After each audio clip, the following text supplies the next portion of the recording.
Beauty and horror, desire and destruction, love born from hate.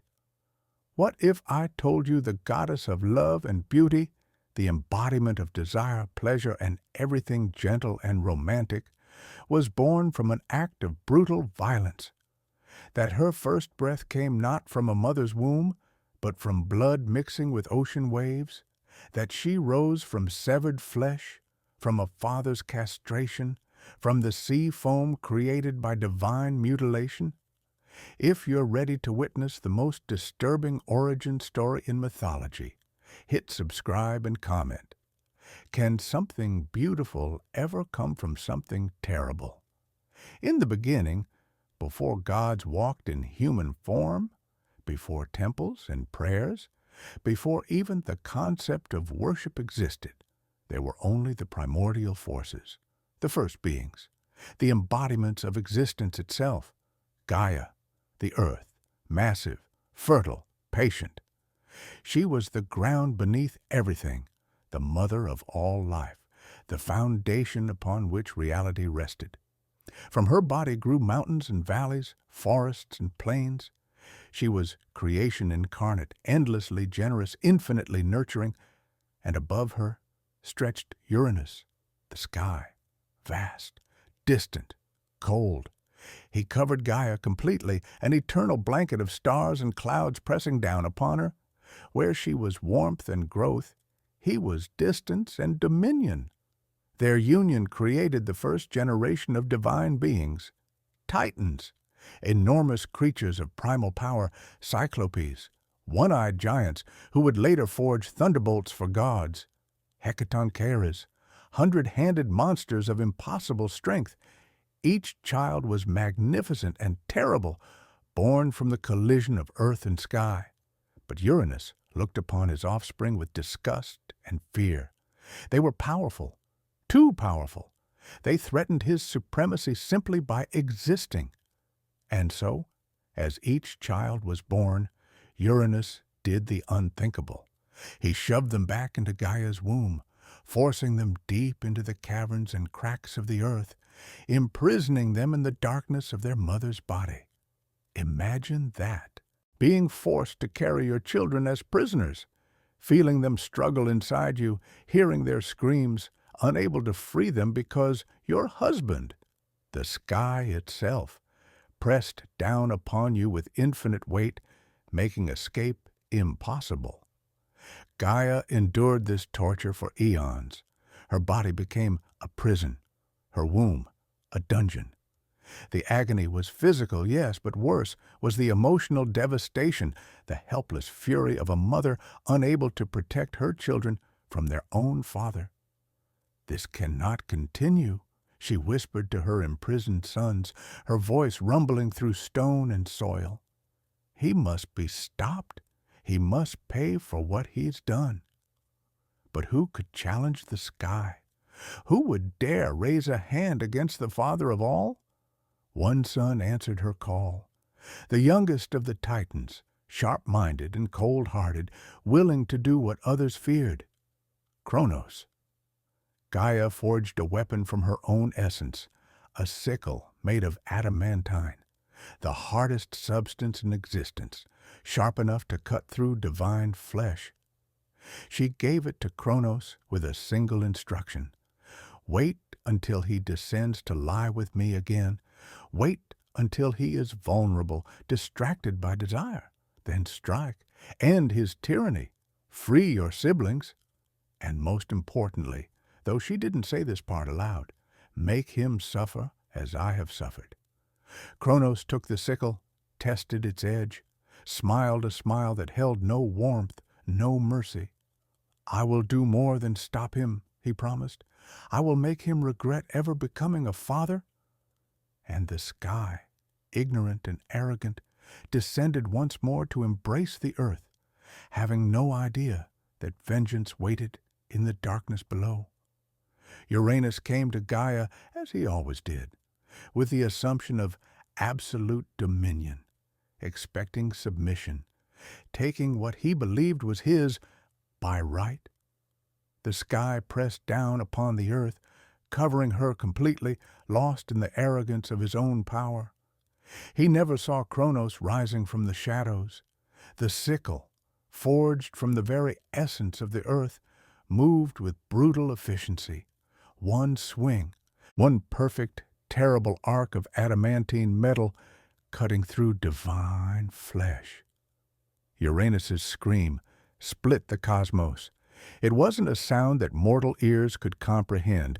It was the howl of a fundamental force being violated, the shriek of the primordial sky being wounded in a way that should have been impossible. Stars shuddered.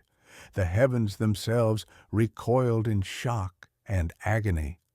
Cronus didn't hesitate, didn't pause to consider the magnitude of what he'd done. With cold determination, he took what he had severed, the source of Uranus's power, his ability to create, his masculine essence, and hurled it far from the earth, out over the endless expanse of ocean. The severed genitals spun through the air, trailing blood that fell like rain upon Gaia's surface. Where those drops landed, the earth writhed and split, giving birth to new horrors.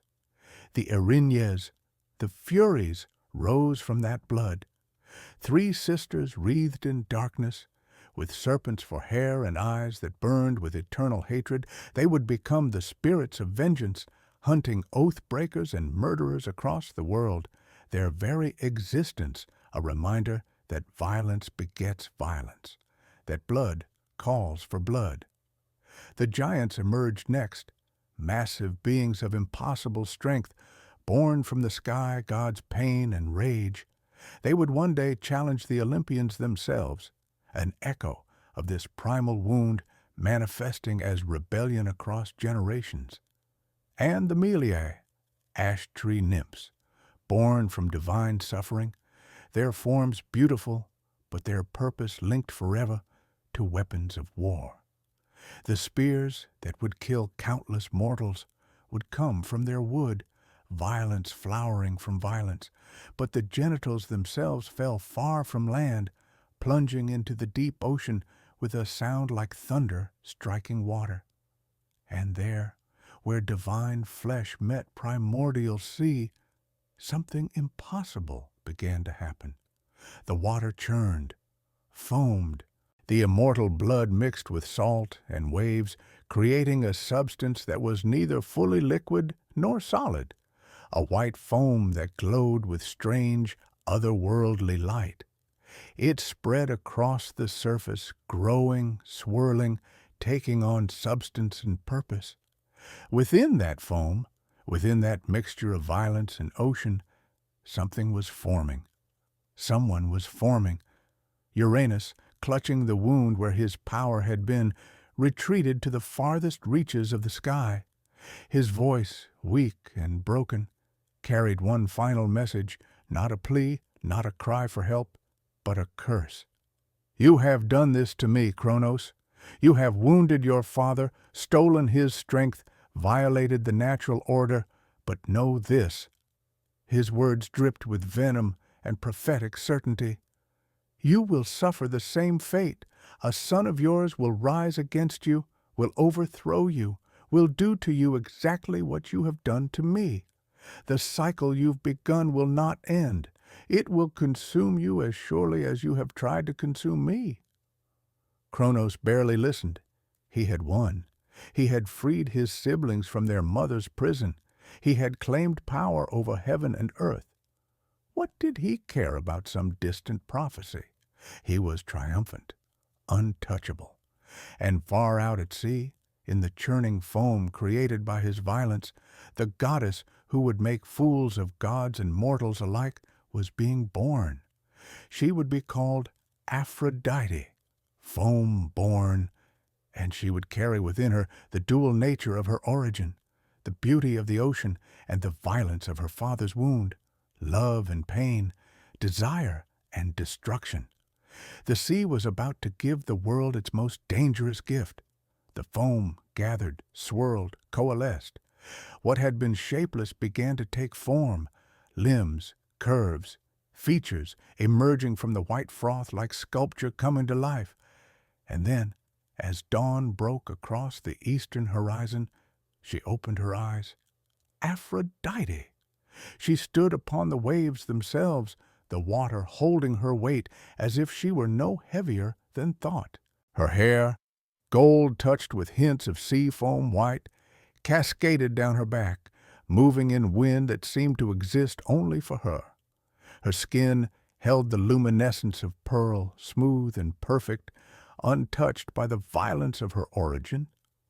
Her eyes were the color of the deep ocean at sunset, blue-green and infinite, holding depths that promised both ecstasy and destruction. She was not gradually beautiful. She was not approaching perfection. She simply was perfect, completely and absolutely, in a way that made the concept of beauty itself seem inadequate. The sea responded to her presence. Dolphins emerged from the depths, circling her in joyous celebration. Waves rose and fell in rhythm like breathing, like worship. The wind carried her toward shore with gentleness that belied its usual wild nature. As she moved across the water, roses began to bloom, not on land, on the water itself. White and pink petals materialized on the foam around her feet, creating a path of flowers that floated impossibly on the surface. Shells opened to reveal perfect pearls. Fish leaped in synchronized arcs. The ocean had never been more alive, more aware, more purposeful. When her foot touched the shore of Cyprus, the island itself seemed to sigh with pleasure. Grass grew greener, flowers burst into bloom, the air filled with perfume that made mortals nearby stop what they were doing, their hearts suddenly aching with inexplicable longing. The Herae, goddesses of the seasons, appeared to greet her, bringing gifts of golden jewelry and flowing garments woven from light itself. They recognized her immediately for what she was, not just another deity, but a fundamental force of nature given form, love, desire, the magnetic pull between beings that defied logic and reason. But something was different about this love, something darker, because Aphrodite carried within her the memory of violence, even if she didn't consciously know it. Her beauty was born from blood, her grace from brutality. Her power to create passionate unions came from the same source as her father's severed flesh. She was love, but love with teeth. Desire, but desire that destroyed. Beauty, but beauty that burned. And every god on Olympus, every immortal in existence, felt the shift in cosmic power the moment she took her first breath. A new player had entered the game, and she would rewrite all the rules. She rose from horror and became irresistible, born from violence, crowned in beauty. But what happens when the goddess of love has the power to start wars? If you're captivated by this impossible birth, hit like and tell us, is beauty more dangerous when it's born from pain? Drop your thoughts as we discover the true extent of Aphrodite's power. Aphrodite's power was immediate, absolute, and terrifying in its scope. Unlike other gods who needed to command obedience, who ruled through fear or respect, Aphrodite simply existed, and existence itself bent toward her.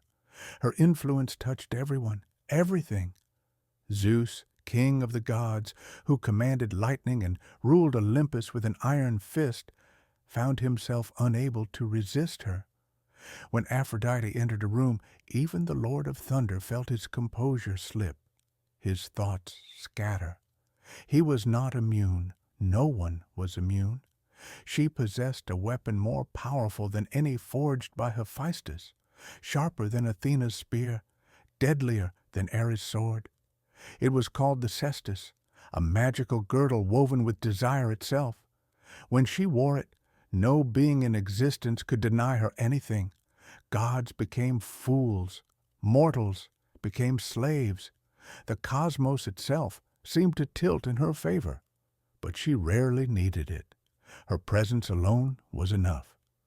Mortals who glimpsed her beauty went mad with longing. Sailors who heard rumors of her would abandon their voyages, their families, their entire lives just for the chance to see her. Artists tried to capture her likeness and drove themselves insane when their work inevitably fell short.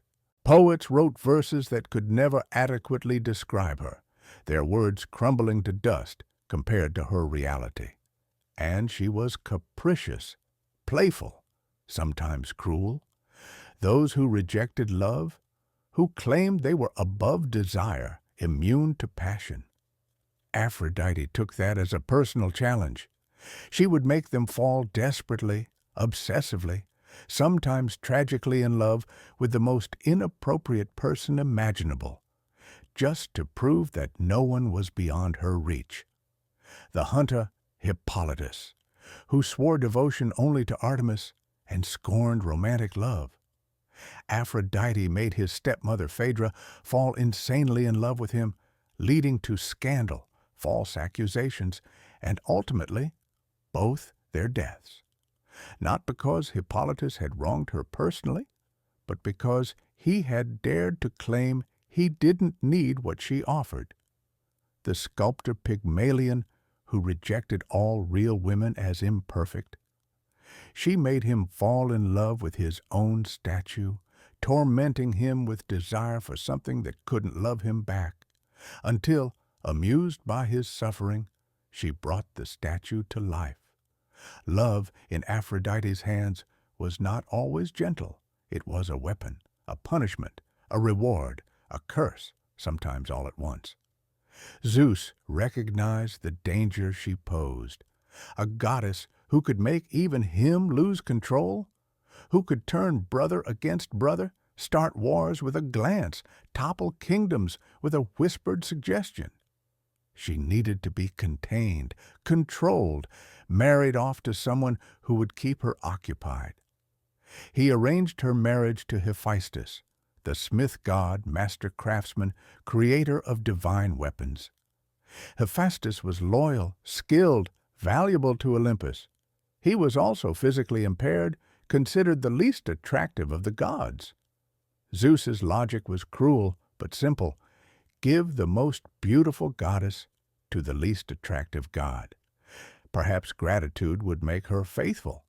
It was one of Zeus's rare miscalculations. Aphrodite accepted the marriage because she had no choice. But faithfulness, loyalty, limiting herself to one partner when she was desire incarnate? Impossible. Her most famous affair was with Ares, god of war, brutal and violent and completely unlike her gentle husband. The contrast fascinated her. War and love, destruction and creation, intertwined in secret meetings while Hephaestus worked in his forge below. When Hephaestus discovered the affair, he crafted an invisible net and trapped the lovers in the act, calling all of Olympus to witness their shame. The gods came, they saw, and instead of joining Hephaestus in outrage, most of them simply wished they were in Ares' position, because that was Aphrodite's true power. Even caught in adultery, even exposed and humiliated, she was still the most desired being in existence. Shame couldn't touch her. Consequence couldn't contain her. She was beyond such mortal concerns. She loved whom she chose, left when she wanted, destroyed those who displeased her, and elevated those who entertained her. She had lovers among gods and mortals alike, Adonis and Chryses, countless others whose names faded, but whose passions burned bright and brief. And through it all, she remained untouchable, unavailable, always desired, never truly possessed. The goddess born from violence had become the embodiment of an even greater power, the hunger that drives all living things toward each other, the force that creates and destroys in equal measure. Love, beautiful, terrible, inescapable love. She had the power to make gods kneel and mortals abandon everything they'd ever valued. But the true measure of Aphrodite's influence wasn't in bedrooms or affairs. It was in the empires that fell, the heroes that died, the wars that raged because someone, somewhere, desired what they couldn't have. Her power would reshape history, burn cities, doom civilizations. If this goddess of impossible beauty has you mesmerized, hit like and comment. Is love a gift or a weapon? Because what comes next proves that when Aphrodite gets involved, the cost is always higher than anyone expects. The tales of Aphrodite's influence read like a catalog of human suffering dressed in the language of romance. Take Narcissus, a young man so beautiful that everywhere he went, people fell desperately in love with him. Men and women alike threw themselves at his feet, offering everything they had just for a moment of his attention. But Narcissus rejected them all with cold disdain. He scorned their affections, mocked their vulnerability, treated love as beneath him.